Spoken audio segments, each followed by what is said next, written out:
ఓం శ్రీ పుణ్యలింగేశ్వర స్వామినే నమః.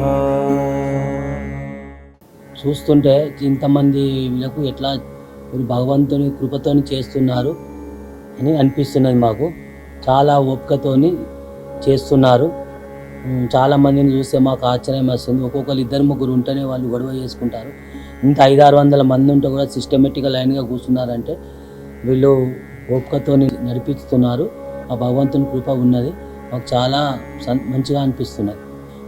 ఫస్ట్ మాతోని అభిషేకం చేయించారు. మాకు ఇంత దూరం వచ్చినందుకు భగవంతునికి అభిషేకం చేయించారు. సంతోషపడ్డారు.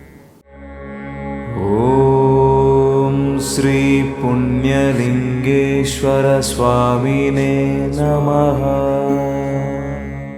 దాతలకు సేవామూర్తులకు విన్నపం. ఈ అభాగ్యుల పట్ల మీ దయాహృదయాన్ని ఈ వీడియో చూడటం వరకే పరిమితం చేయవద్దని మనవి. ఈ అనాథుల అన్నదానం కోసం విరాళాల రూపంలో అయినా, బియ్యము, పప్పు, కిరాణా రూపంలో అయినా సాయం చేస్తే పుణ్యం పొందినవారవుతారు.